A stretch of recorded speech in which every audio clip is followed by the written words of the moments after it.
How are you doing? What's going on? Just living life. This is my life.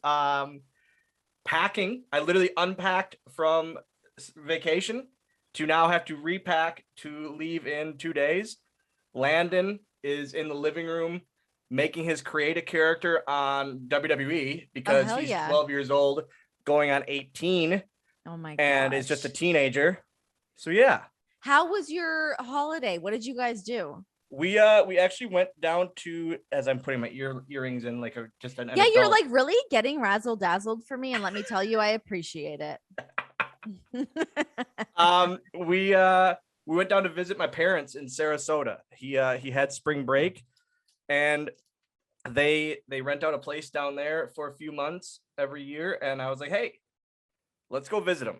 And it was awesome. It was like, it was the first time we actually, like, him and I actually had like a relaxing vacation, because we do Disney every year. Every year we do Disney. It's just, which is not relaxing.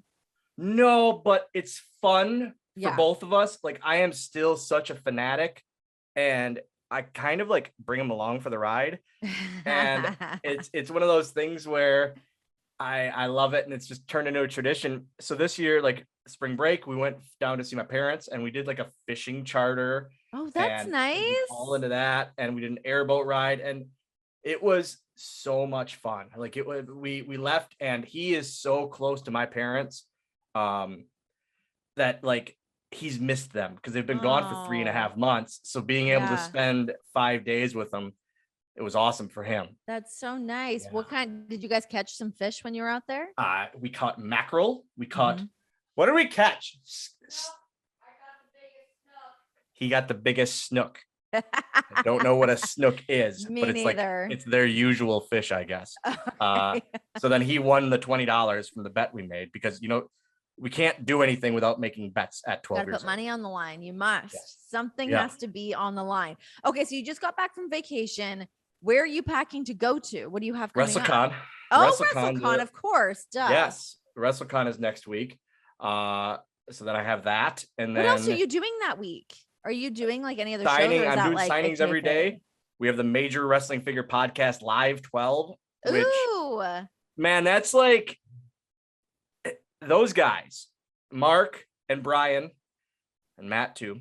They have like rejuvenated my career, and I owe them a lot. Like a lot, because they've really helped me out and made me cool again. Because I got fired.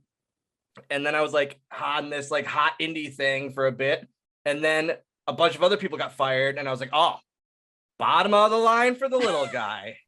And it's like, I'm not the only guy that's fired anymore. Yeah, I'm not the fired guy anymore. There's all these other people doing conventions and working their own merch table and selling shirts. Crap. So then they started their podcast and made me cool again. And like, it's so much fun. And I have that. I have a couple wrestling shows that I'm doing, and it's fun. And then I get back from that, and at the end of May, my company, ACW Wisconsin, we have our huge show that we're like, it's going gangbusters. So I love what I'm doing. I say it all the time. Like, I love being busy. Like, I love being busy, and I love the couple nights a week off, quote unquote, that I can just have a movie night with Landon, or do this, or do absolutely nothing, which, as you know, as a parent, doing nothing. I dream about it. Literally looking out the window for an hour. Yes. Isn't it the most fun thing? I want to swipe down on my phone and hit the do not disturb button. And I want to like sit outside in my yard. I want everyone to shut up. When you forget your phone at home, doesn't it at first when you leave, it's like, oh no, what am I going to do? But then 15 minutes after that, it's like, this is the coolest thing ever. I can live. It's so freeing. Yeah. It is so freeing. Oh my God. Okay, let's talk about your relationship with Brian Myers, with Matt Cardone, like with those guys, because you guys do have a really cool relationship, and you always have. From the time that I've known all of you guys have been thick as thieves. Where does your relationship kind of start? So like I'm very close with both of them, especially Brian and Kofi, my two best friends in wrestling. Like, they wrote the forward to my book. I stood up in Brian's wedding. It's that kind of thing where them two they're just best friends, and they always will be. Matt and Brian and I kind of instantly connected over wrestling figures and over being fans of wrestling. We when they got called up from Deep South, or I think it was Deep South at the time, Punk and I were riding together, and we jumped in there. Used to ride together? Yeah. Yep.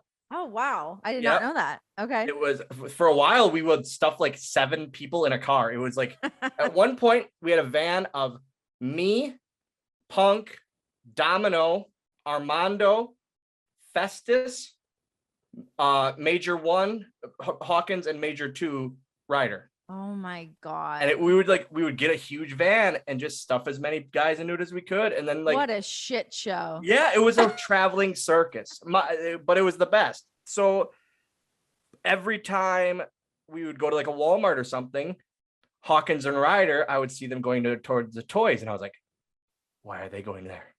I need to go there too. Because I secretly wanted to go, but I couldn't because I wanted to be cool. And I was like, yes, I can go and look at toys again as an adult. And so that was our thing. We just instantly connected, and I would bring a DVD player on the road with me, a portable DVD player, and bring independent matches or old WWE DVDs. And but I had to hide it on the bus on the tour, because otherwise I was the mark of the tour.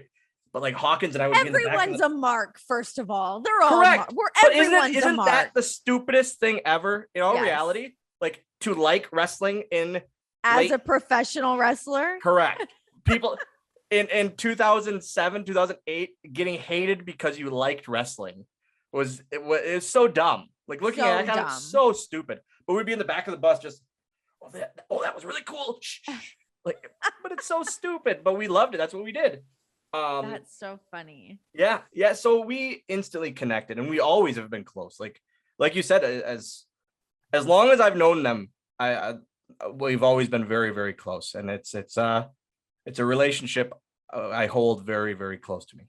Yeah, I love, I just love seeing, like, when you know that people have that genuine connection, and like I can see that you guys are obviously very good friends, but to see as everyone's moved on and gone in their separate directions and done things, that you guys still at the core are buddies that work together and still do things and support each other. I was texting Brian this morning about what to pack for WrestleCon and about him going to Disney for the first time, because I'm a fanatic, and finally he went, and I was bugging him every day, like, hey, what did you do today? Hey, did you have fun? Hey. He's never been before? No, and he's hated on Disney so much. How's that possible? How is he friends with you guys and he has not been? Because he's like Brian is the mother of the two. Like, okay. I feel like Zach is the child to me and Brian. And also I feel like I'm the child because of my sleepy behavior at times.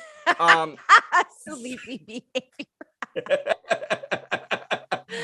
But Brian's always the mother. Like, he's always the caretaker and the real adult to me and Matt. But he's like really grown up. Like, he's all about sports and baseball and the Mets. Yeah, we get it. You know every pitcher from the 1967 New York Mets, Brian. I don't care. Like, I want to look at Pinocchio and ride Splash Mountain. That's adulting to me. Take that. But he finally went with his beautiful girls, and he loved it. He loved it, and it made me smile. I love that. I told him he'd have fun. Yeah. So, okay, what is it like for you? You were talking about how you love to be busy. What are you like when you're not busy?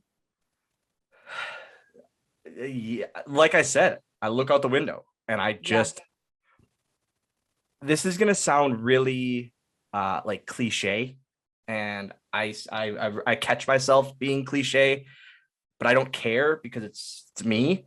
I love just laughing with my kid. Yeah. It's the best. I love when he gets his homework done and he gets his stuff done at school and he's done playing for the day and we eat dinner and he goes, "Hey, you want to play games tonight? You want to do game night?" And we try to do it once a week where we just play board games or we'll play like Mario Party together. And it's just stuff like that where that's what I love. And because it makes me like, I look back at pictures. Sometimes like your lock screen or whatever comes up on random photos from the past. And that's stuff we did all throughout his life. And it's stuff I really, really love. And like, that's what I love, man. Him and I's bond, single dad. His mom is absolutely amazing, but single dad life, just him and me in the house is the coolest. It is the coolest. I feel like you are that like picture perfect dad situation. Like you love being a dad. I feel like that is something that you put in the forefront of who you are. And you became a dad pretty young. This is where I try to do math, Renee. Yeah, you do the math for me. He's 12 and I'm 35. So I was 22, 23. So how did you juggle life? And that's the crazy thing. I became a dad during the busiest time of my career, during the DX stuff. Like here we go. We're off and running. I found out I was a dad. I was on an overseas tour and I remember Larry Heck, trainer Larry, and I were playing gin and we were playing cards and the show ended playing cards. I said, all right, I'm going to call home before we drive on to the next town. I checked my Facebook and my best friend messaged me, "Hey, you might want to call Kim, Landon's mom. You might want to call her right away." Oh God. Uh-oh. Call her up. She goes, "Hey, are you good? Have you been sleeping, quote unquote?" And I said, "No, I'm good." She goes, "You're going to be a dad." And I go, "Nope." And I hang up. Asshole moment number one. Like, I instantly leave the production office. I find Fit and I go, "Oh my God." He goes, "What?" I go, "I'm going to be a dad."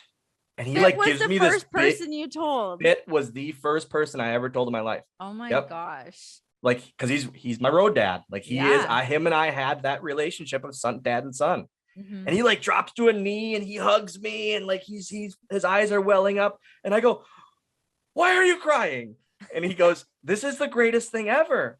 And I go, "No, it's not. I just hung up on her." He goes, "You, like any father," he goes, "you get back in that office. You call her right now." And I said, "I don't want to." He goes, "You do it." And like, all right. And so I call and it was like, but immediately I say it so much. When Landon was born, the minute he was born, it's like everything paused for 30 seconds. It was this weird feeling.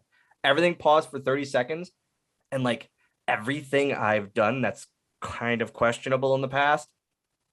Just sleepy things. Just sleepy naps. things. Yeah. And dumb decisions I've made as a kid. I literally was like, okay, I can't do those anymore. And then it was time to be a dad. And I didn't, it's not that I didn't want to ever be a dad. It was, I wasn't thinking I would be at that point. Right. And then it's like during her pregnancy, finding out, is he going to be a little person? No, that's awesome. And it would, if he would have been a midget, and I can use that word, and Renee, you can too. Don't get me in trouble. No, you're fine. Dinklage ain't gonna get you, just me. Oh, we will be talking about Dinklage. We'll circle back to that. Fuck Peter Dinklage. There. Fuck him. We got Dinklage heat. But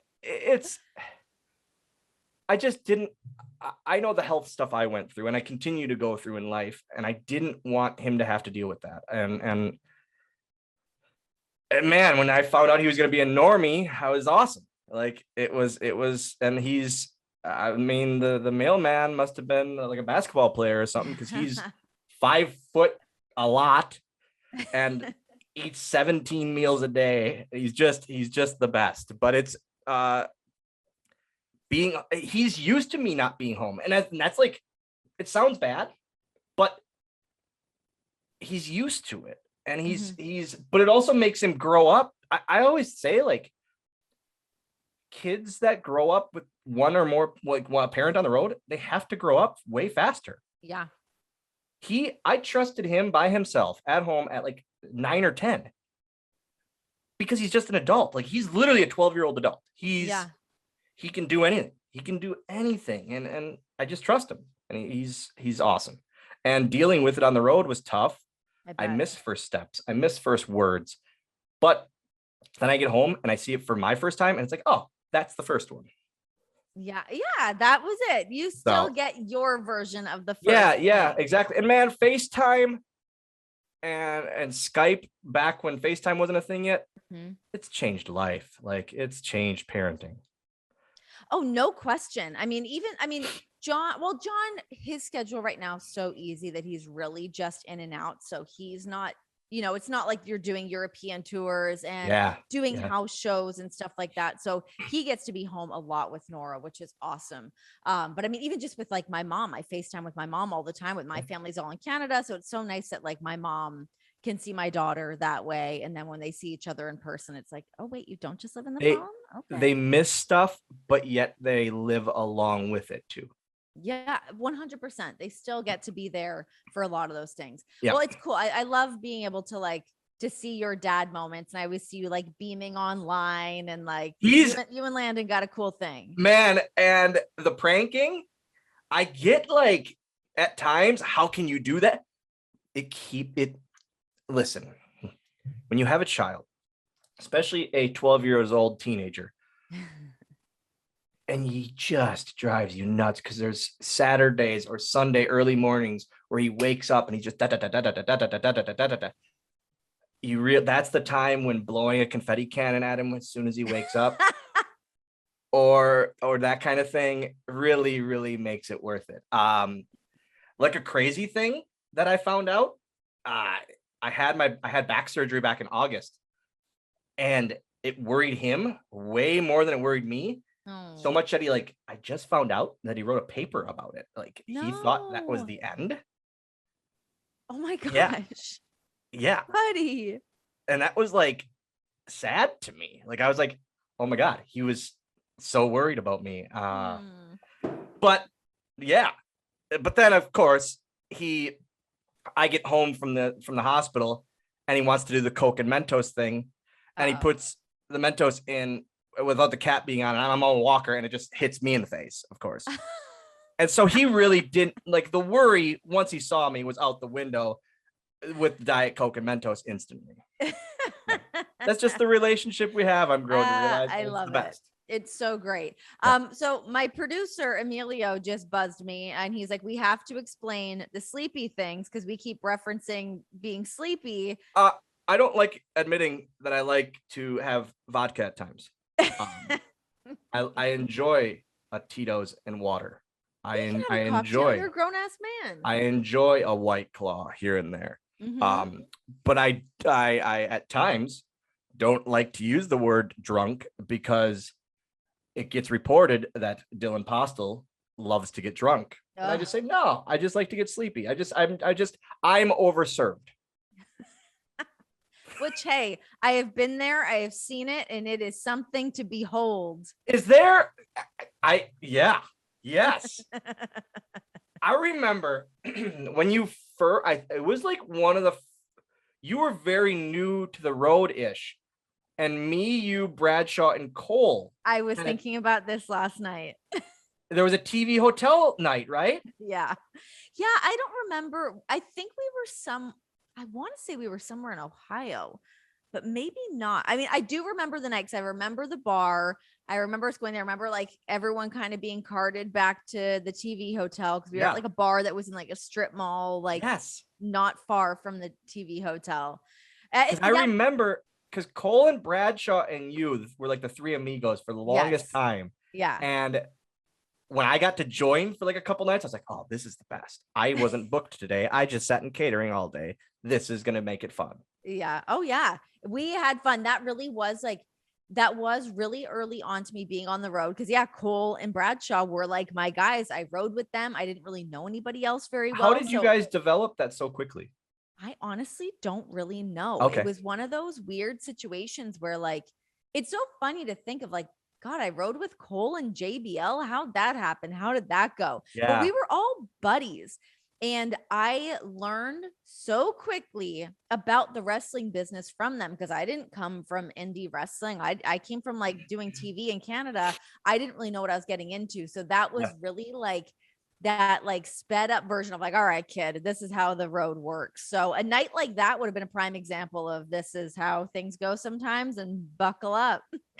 Yeah, it's so JBL. I always like, you always hear like, pardon me, the bully things and that. My first WrestleMania, he single-handedly saved my career. I'm pretty sure. Mm-hmm. Excuse me.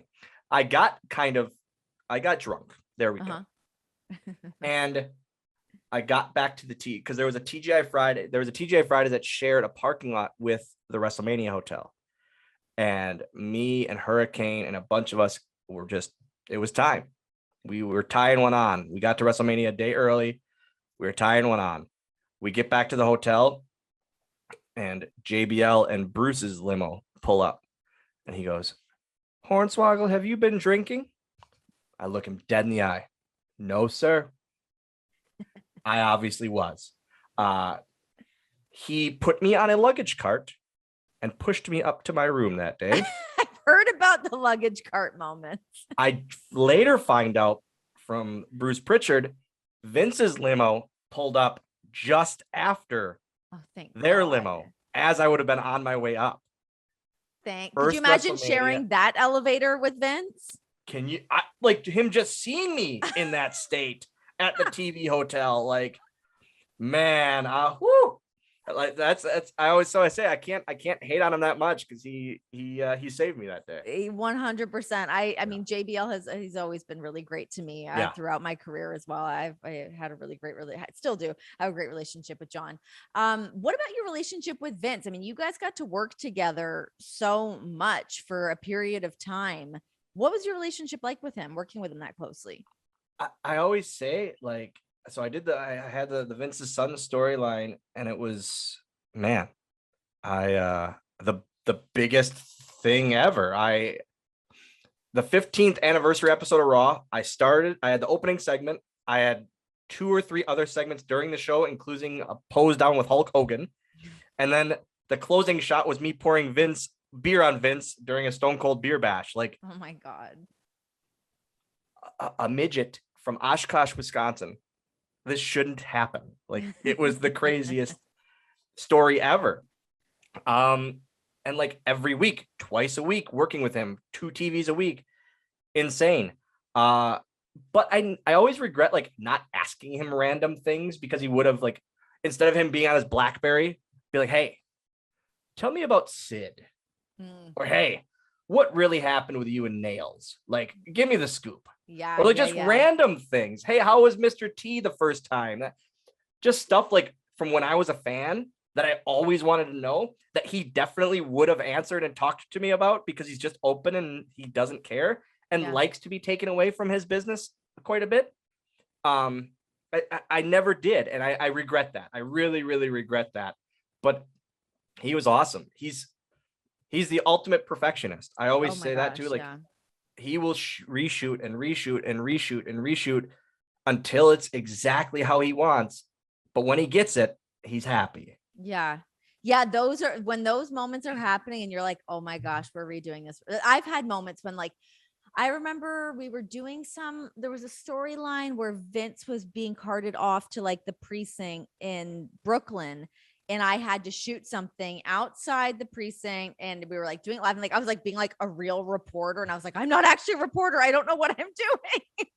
And I was so nervous because Vince had to like walk by me. And it was like a really wordy, very like highbrow journalism thing. And I was like, holy I don't talk like this. Oh my God, I'm gonna stumble some words. I'm gonna say something wrong. But that was one of those moments that I was like so worried that I was gonna drop the ball. Thank God I did not. But it can, yeah, when he's in one of those moments, one of those moods when you know he wants things to be absolutely perfect, he's got it in his head the way that it needs to be. It can be like, please don't let me be the one to screw up the shot. Oh my God. Yeah. And if you are, it's like, oh my God, you hear, all right, stop it down.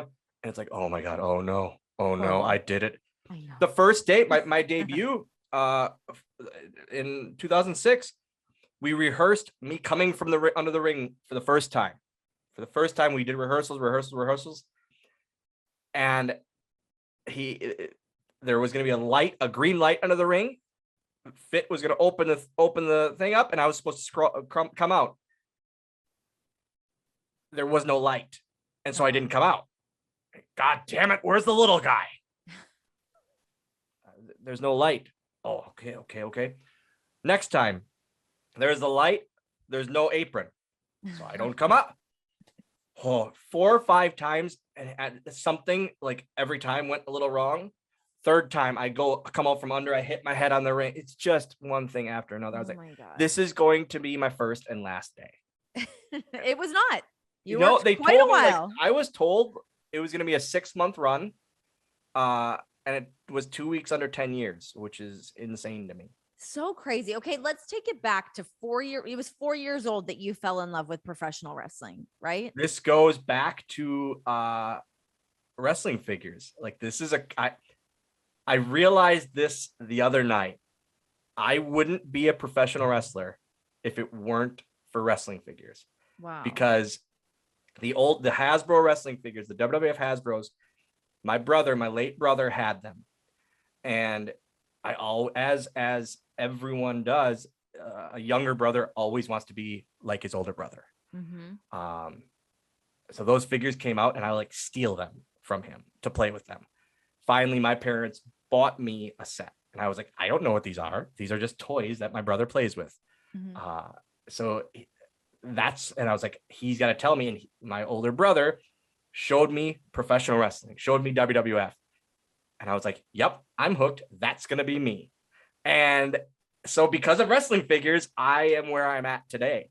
It's like a weird circle thing. But yeah, I fell in love. The Ultimate Warrior was my absolute hero. Like I didn't have Superman or Batman. I didn't care. I didn't care about sports. I hated sports. Always. Come on, you give a little love to the Packers? Come on. I love the Packers. Okay. I'm a Packers fan. I'm a Brewers fan. I'm a Bucks fan.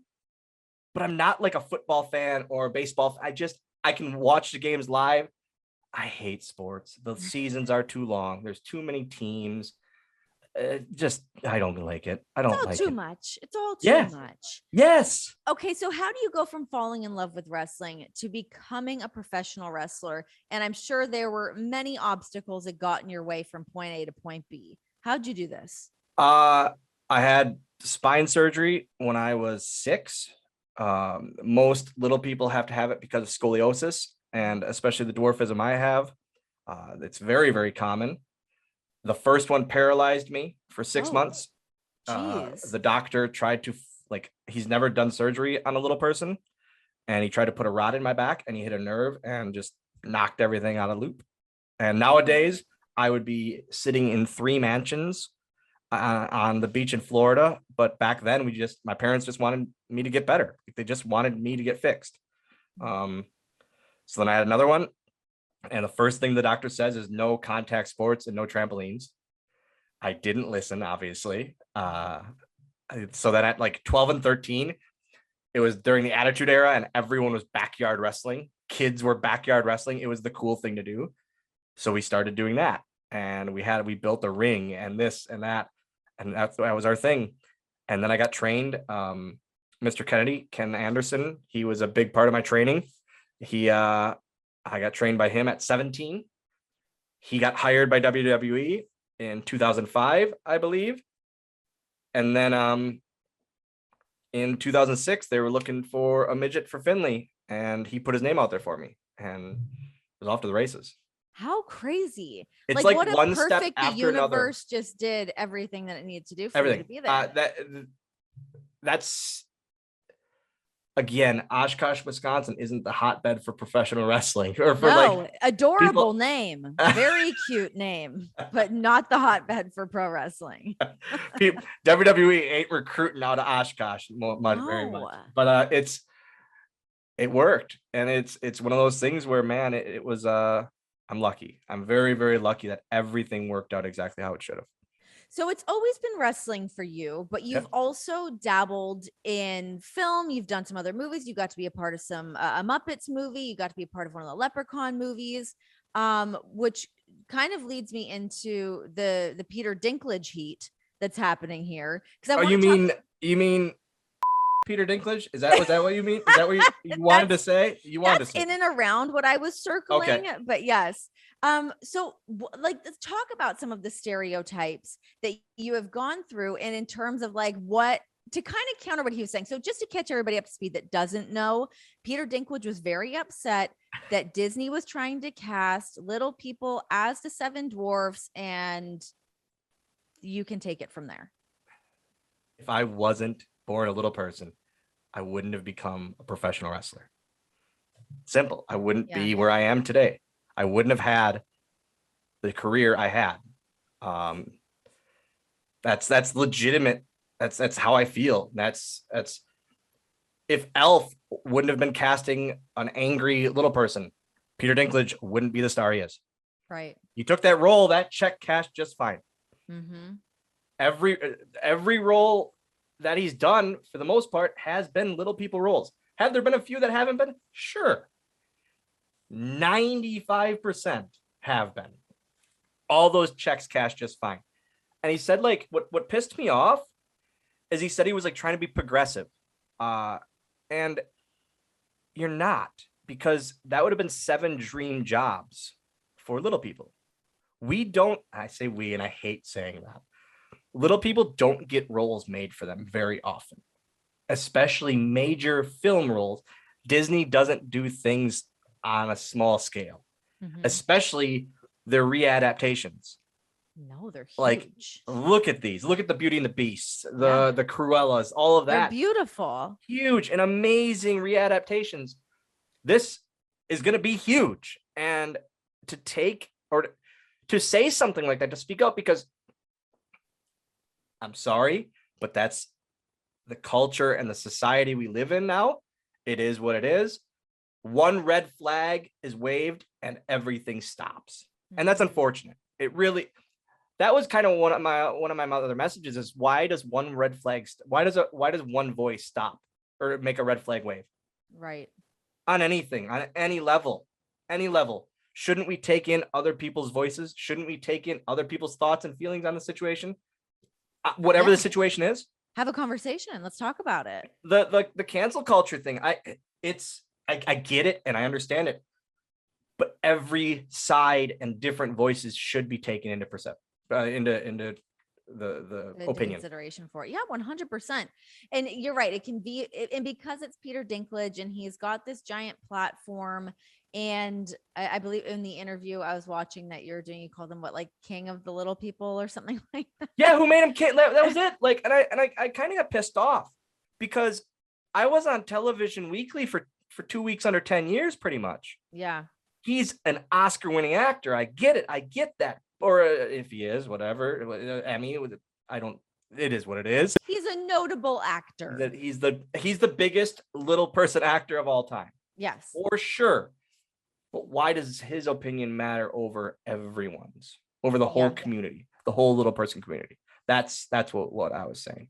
And for it to not be a bigger conversation, like I mean, who knows what he thinks about it now? It could have been a thing that, he said in that situation, and then maybe having a conversation with other people could have been like, oh, you know what? You're right. Maybe let's rehash this. Do you know what's going on with the Disney movie now? I've heard they're still doing it. I've heard they're not. I've heard it's CGI. I've heard everything. Yeah. Disney, call me, babe. Call me. Call the man up. Call little Dill, Call little Dylan. What is your dream job? Aside from you being able to have already accomplished your dream job within WWE, but you're a huge Muppets fan. You got to be in one of those franchise movies. Like, how cool that you've been able to check off some like real bucket list shit, dude. You know, the funny thing is I don't, probably the only bucket list thing I would have done, like I would have made when I was growing up, would have been WWE. That's like real. I have like random things I want to do in life. Being in a Muppets movie wasn't on it. Having my name on a movie poster as the starring role in Leprechaun Origins wasn't on it. Yeah. Making a book wasn't on it. All that stuff, like I say it's like I got to check it off a bucket list while adding it to the bucket list. It's weird. It's a really weird thing. I would love to do more acting, because my body would tell me, hey, that's really a lot better for you. Yeah. And I'm sure everyone around me would like me to do that more. So I would love to do that. I really would like to start to move into that realm. It's a very small realm. The roles are few and far between, but I would love it. I would absolutely love it. I did stand up. I did a couple stand up things. Random one. How is that? It's the most nerve-wracking thing I've ever done. I bet. Like, yeah. That's like some butthole clenching shit. I can't blame someone else for up. Yeah. Like, if a match gets up, I can go, no. That's on you. If no one pops for my joke about The Rock thinking I was a Make-A-Wish kid, that's on me. Like, that's completely on me. And it's man, all eyes on me on those, but it's fun. It's again a bucket list thing. And that was our buddy Nick, our friend. Oh yeah, man. He loves to make us jump in on those shows. He does, but I go to him for pointers, for stuff like that. And he tells me 9 times out of 10, quit being stupid. You're going to do great. And that's what I need. And then he yells at me for not texting him enough and not bugging him enough. But it's him. I mean, he lives and breathes stand-up comedy. Yeah. I mean, that is his thing, that I feel like he's probably constantly thinking about it and always working on things. And I mean, I've seen him. Are you jumping on his DZ and Friends show that he's doing in Dallas? I can't, because I have the major pod. Oh man. Yeah. Well, hey, you gotta pick one, right? I have to. Take that. That is really cool though. But doing stand-up is very it's very, very scary. Yeah. When I did it when I was like 21, because I was like, I think I have to do this, because didn't you do one of the shows with us? I did. Yes. Caroline's. I did Caroline's, but I like kind of hosted Caroline's. You did great. No, you didn't. You did great. I was like, I was thinking, just as I was talking about, I was like, is she not gonna touch on she did that show with us, or am I? Did. No, I did.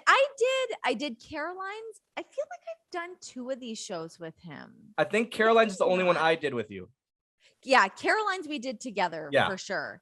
Yeah. I mean, it's always fun. It's such like a fun crowd, and it's fun to like hear people, like when you're so used to knowing someone as like the character on television, whatever, then you like hear some of like their deep, dark thoughts. It's like, wow.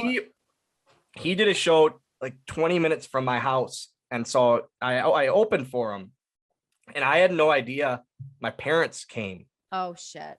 As I'm walking up, I see my parents and I go, oh my God, I got dick jokes. Oh no. I have like stuff like very no. Yeah. Like things. And I go, oh my God. Oh no. So literally, after I get off the stage, my mom comes up to me. She goes, you did great.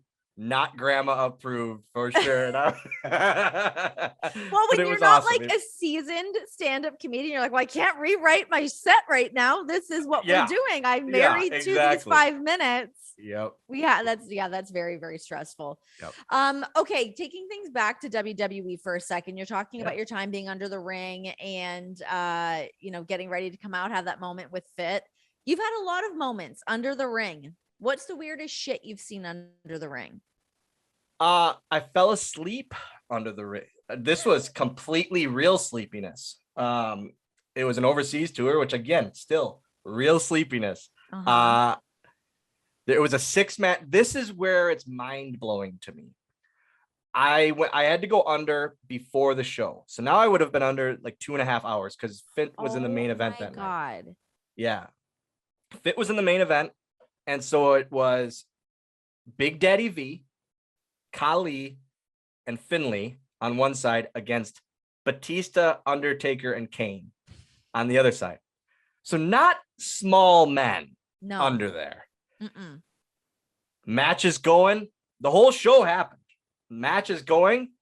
My spot is ready. The thing is, Undertaker takes a bump. Boom. Finlay is going to come out of the ring and get the little guy out. Throw me in. Undertaker's going to sit up to meet the little guy in the middle of the ring.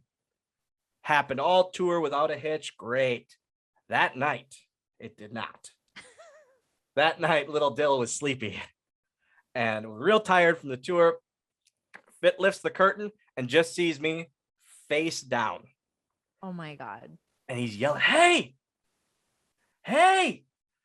He thought one of the beams hit me and knocked me out.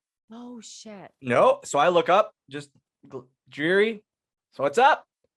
He goes, "Are you coming?" I go, "Oh shit, oh shit, oh shit, oh shit." Because now it hits me. I have to meet the Undertaker in the middle of the ring, who's probably been waiting for me. And I go, I get out and I go, "I'm so sorry. I'm so sorry." He throws me in. And now I realize again, the Undertaker's there. Oh my God. And he's going to sit up and meet me face to face, essentially. I get in and I'm in the middle of the ring, in the middle of the match. I'm just in the middle going, "I'm sorry. I'm so sorry. I'm sorry. I'm sorry. I'm sorry." And he meets me. We do the thing. I get to the back and I am shaking. And everyone's laughing. Fit goes, "What happened?" I go, "I fell asleep." He goes, "You what?" I go, "I fell asleep. First time for everything." And he goes, "Oh my God." He goes, Undertaker comes back and he just gives me the shakes his head. And I go, "Well, it was a hell of a run for the little guy." Like, Fit goes, "You might want to talk to him." I go, "Okay." I walk up to him. I said, "I am so sorry." He goes, "What happened?" I go, "I fell asleep." He goes, "You what?" I go, I fell asleep, sir. I literally fell asleep under the ring." He goes, "Something I never thought I'd hear."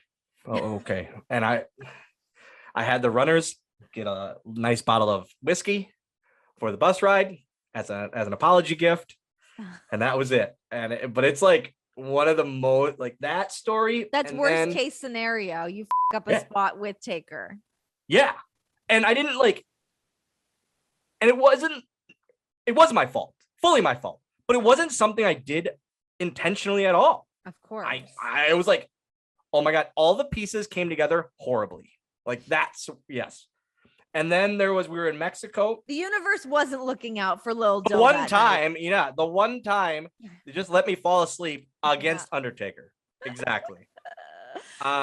We were in Mexico and I was messing with one of the security guards, Scott Aycock, the whole trip, just poking and prodding the bear. I'm deathly afraid of the dark and birds. I don't like the dark at 35 years old. I don't like the dark either. It's what good happens in the dark that doesn't happen in the light. You know what happens in the dark? Ghosts happen in the dark. Murders happen. Yep. Stubbing toes happen. Nothing good happens in the dark. I agree. And then birds. I don't like birds. They're unpredictable. They have talons for the most part. They dive bomb. I don't like them. They're kind of, I just don't like them. So they found this out, and especially chickens, I don't like. I don't know why, but I just don't like them. They found this out. Next to the arena, there was like a rooster, like a rooster fighting farm, like a cockfighting ring, I think. Shit. They found a rooster. During one of the matches, knowing I was under the ring, they take said rooster and throw it under the ring. Oh my God. I don't see it.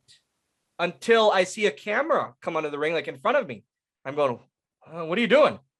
And then I see like a little movement behind me. I go, holy shit, that's a chicken. And I'm shirtless because I'm changing right now under the ring. And all I can pick up is a kendo stick. And I say, guys, I'm going to do my best if this thing comes at me to kill it. Because if I kill it, it's on your hands. The rooster would go out, they'd throw it back in. So now they're pissing it off too. And oh my God, I was screaming at this. It was up above me was Drew McIntyre versus Chris Masters. Drew stops the match to tell the crowd there is a chicken under the ring. Oh my God. I feared for my life for one of the first times of my life. Cause I pictured, I can't blow the spot. I am not supposed to come out till later in the night. So I can't come out from under the ring and do that. I didn't know what was going to happen. All in my mind, this rooster was going to kill me. So they finally took it and got rid of it. Yeah. Yeah. Oh my God. Okay. My last under the ring question. Have you ever had to go to the bathroom under the ring? If you're under there for the very end of the show, that's a long time. So thank God I had my gallbladder my whole time. Because nowadays I'd be a little messed up. It'd be awful. Yeah. Then I was fine always. But they always had like a bucket of like for the Gatorades for the cameramen. But I also always thought like under the ring on TV days there's a mic under there. Yeah. And there's microphones. So if I had to go, someone would have found out. It would have been me. Random house show in Podunk, sure. Tennessee. I might be okay. But under the ring at TV would be another story. So no, I threw up under the ring because there was an Inferno match above and like I was getting like some of the fumes under. Ooh. And I remember throwing up under the ring, but that was it. Well, hey, I was expecting a different answer. So no, kudos. I saw a Boogeyman was under there with me and I saw him get hit by the top of the ring. Oh shit. Yeah. And he just went face down. Yeah. Oh my God. Yeah. Okay. Another wrestling thing really quickly, because I was like really like brushing up on my Swoggle moments last night, which of course brought me to WeeLC, which was a thing of beauty. So I have it hanging behind me, part of the table. And I always say like in my life, in my career, that's the best thing I'll ever do. Like I'll never top that ever. In my life, I can't say it is because I have to say it's having my son. Otherwise, it's I might lose like, those dad points. Yeah. Everyone's gonna talk he's a really shitty dad. We get it. Yeah. But no, I think it's so special to me because it wasn't supposed to be. It was put out there like a joke match. It was put out there like, hey, this is gonna be two midgets. One being a midget bull with little ladders and tables and chairs. It's going to be funny. And it was in New Jersey, which should have booed us because it's like one of the biggest heel places in the country. They boo everything.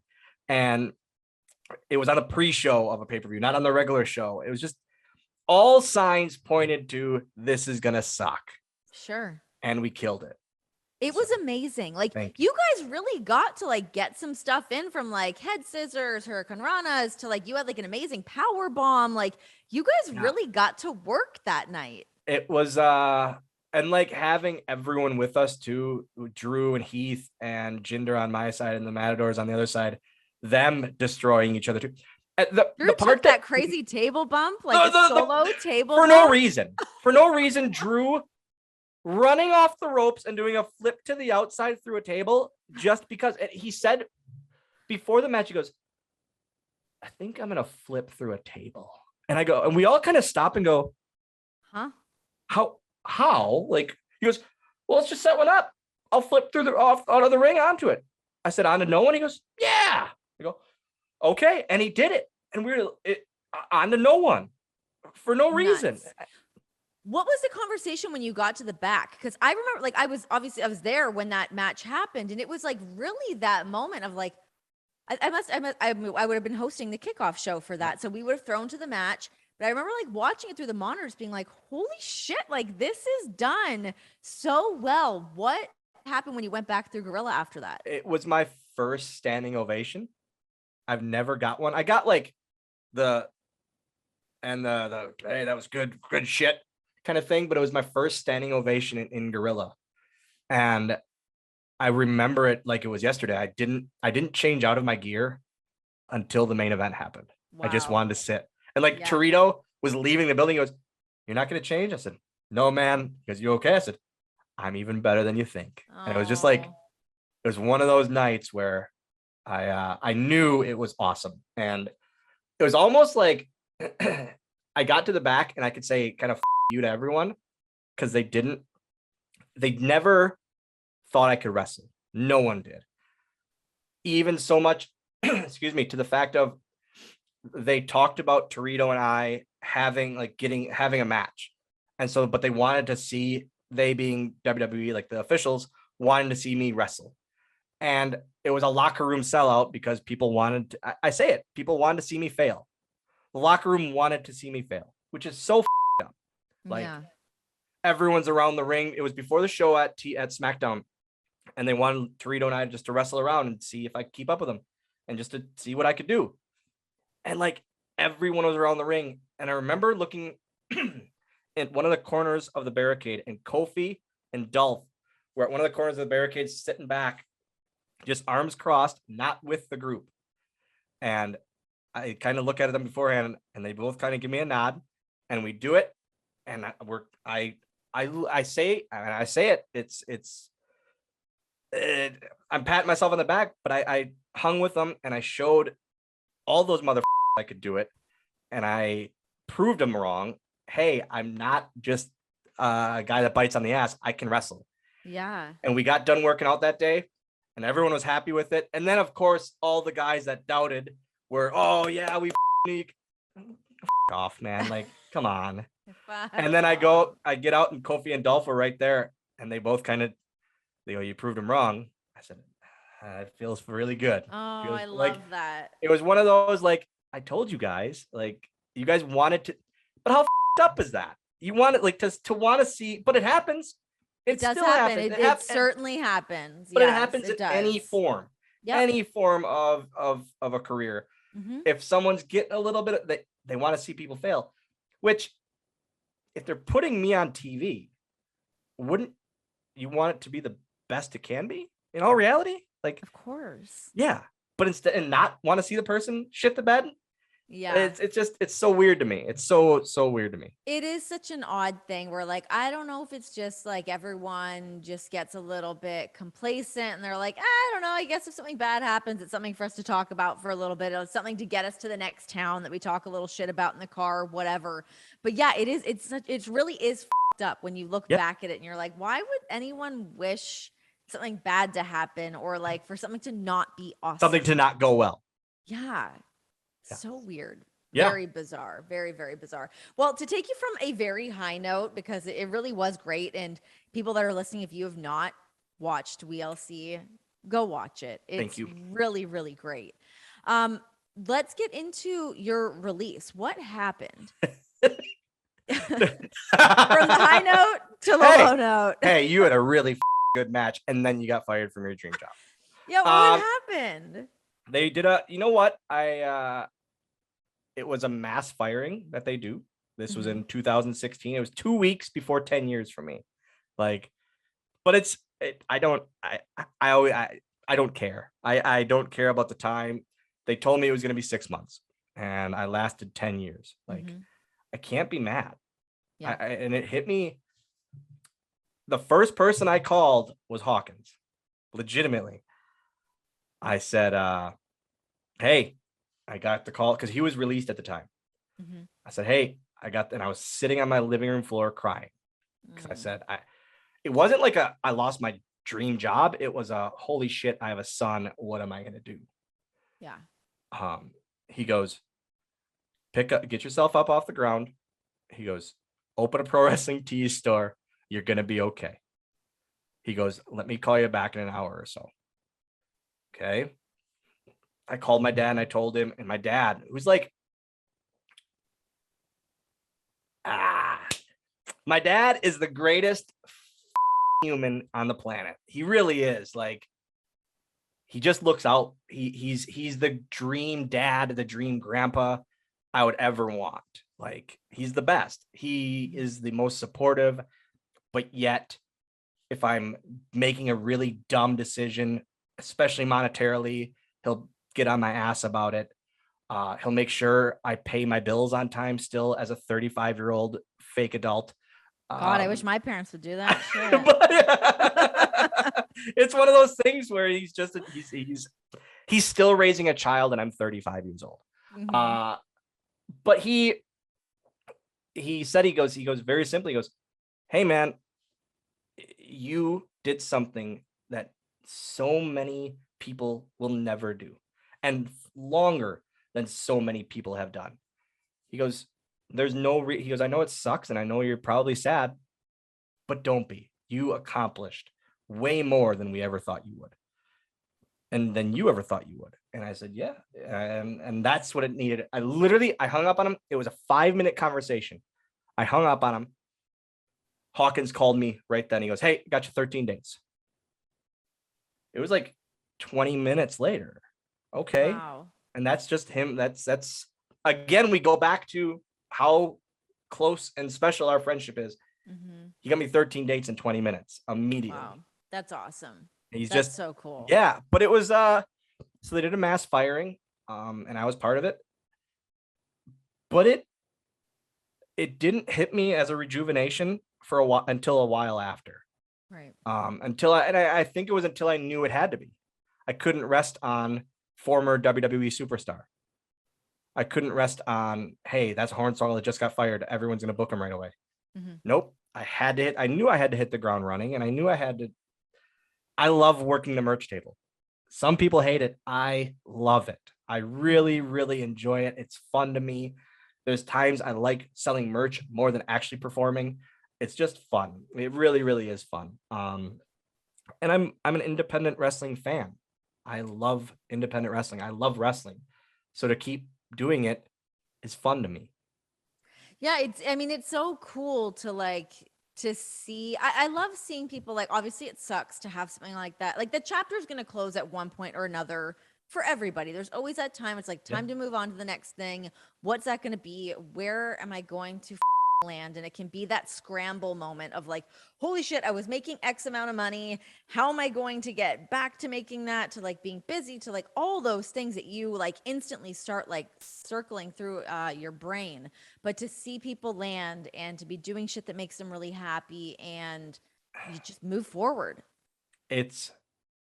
I get to, if I want to be home, I can be home. If I want to be gone, I can hopefully be gone.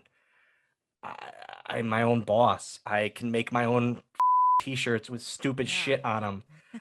Half naked portraits of myself. Like, it's why don't I have one of those shirts? It's coming your way.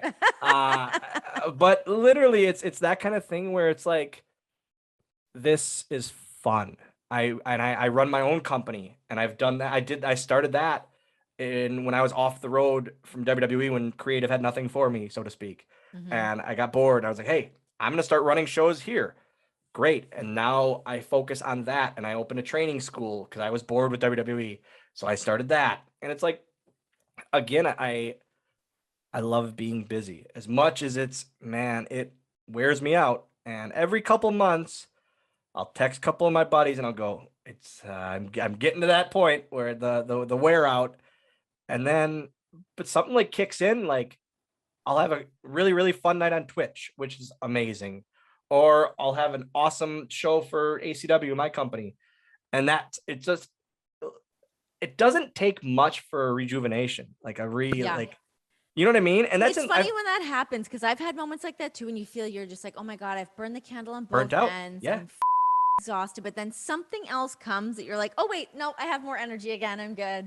All of a sudden you have more energy for yet another thing on your plate. Yeah. When you were burnt out from everything you had before, which makes zero sense. Like, which is why you had time to write a book, right? Yeah. Like, which is such a great title, by the way. Life is short, and so am I. What a great title. so I was approached after I got released to write a book, and 3 years later we produced it. That was, we talked about the bucket list thing, and we talked about the marking things off a bucket list that weren't there.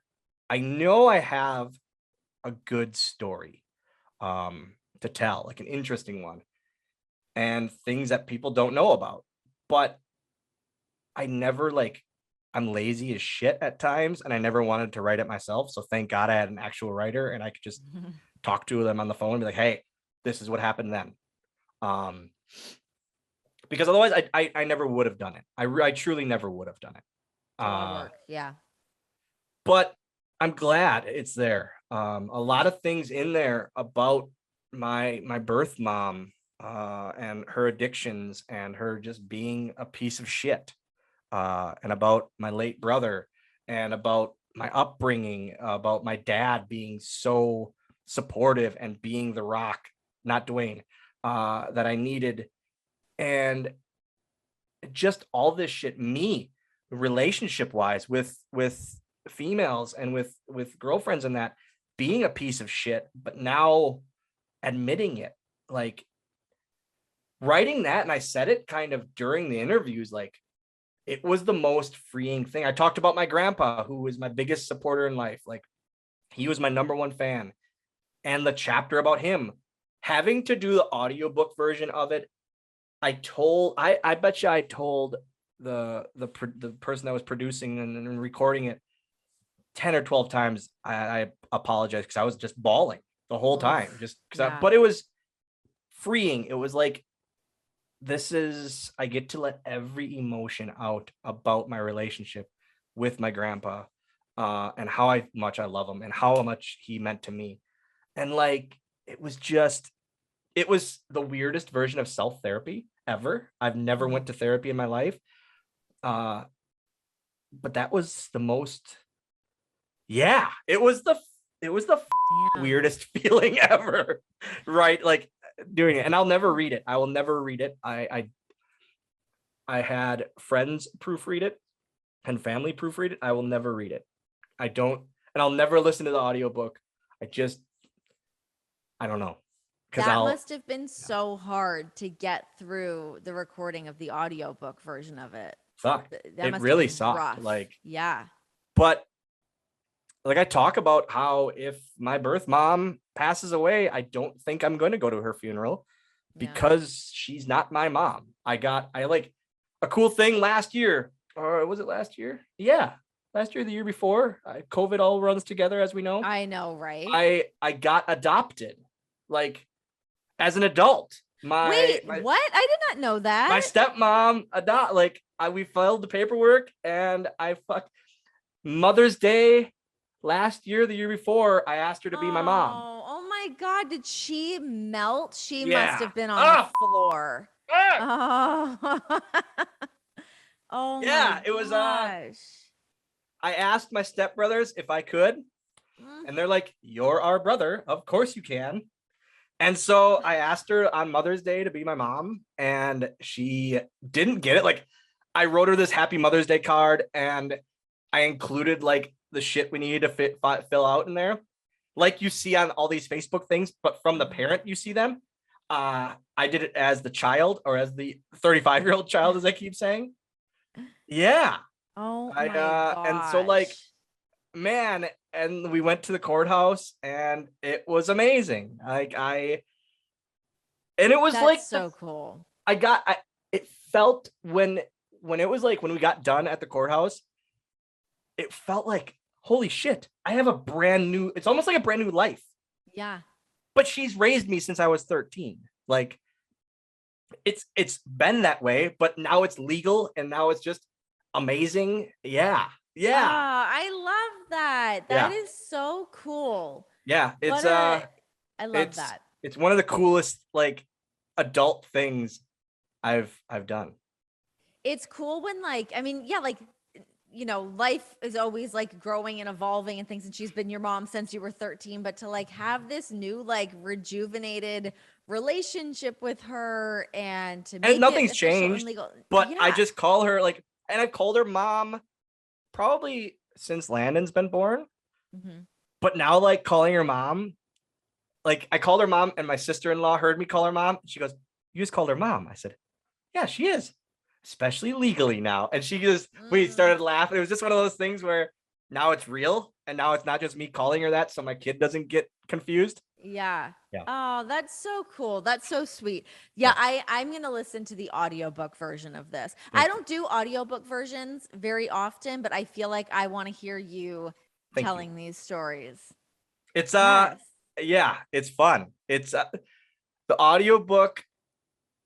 It was nice. I'm so glad I did it because I originally was like back and forth on it, but I was like, after doing it, I was like, man, I'm so glad I did it because I don't want other random. You have to. People like I just thought of I just thought of like Morgan Freeman, his voice telling my story. Well, I mean, if you could have got Morgan Freeman, that it would be amazing. A nice added bonus, but yeah, if you would have been like really impressed with how I said Peter Dinklage, and you'd be like, "Hey, Dylan, I want to do your story." I was just gonna say, you know, who's not doing it is Peter Dinklage. Peter Dinklage. Well, dude, it's been so nice getting to catch up with you, to see your face and just see all the things that you're doing right now. I love being able to have you on here and just have a chit chat with my buddy. Thank you. And like, I just, you know what? And I'm sure you hear it all the time. You are the absolutely same human throughout, knowing you and watching you from afar, and this, just not trying to be someone, not trying to be anyone but you. And now you're an amazing mom, and you love being a mom, and you're just awesome. Like, you've always just been so positive and fun loving and just good, positive spirited. I love it. I really, really, watching you from afar, as we say, is awesome, and I love that. And it's you're a good egg, you. Thank you. Oh my God, that's so sweet. Look at us. Oh my God, you guys. That was very nice. Thank you very much. Well, we'll have to have you back on again because honestly, there's so much stuff at the tail end of this if you ever do like I a random, to really unpeel. Yeah, if you ever do like a random like party show where we're just sitting back telling stories over boxed wine and shitty booze, I would love it. I think we're onto something. Great. I think like the night before Thanksgiving kind of show. We could have like, what if we did like campfire tales? That would be amazing. Like a big bonfire and a bunch of like stiff cocktails, and we just told some stories. Or even a virtual. I mean, if we want to get together because we're just busy, a virtual one where we just in the middle of the screen here, we just put a shitty bonfire. We can just put on the fireplace app. Oh my God! Have Emilio on his screen just put the the fireplace thing that people say they put on during the holidays, but they never do. No one does. And just do that, and then like randomly it turns into the aquarium at times, and we just what the yeah. The screensaver just starts bouncing. The block.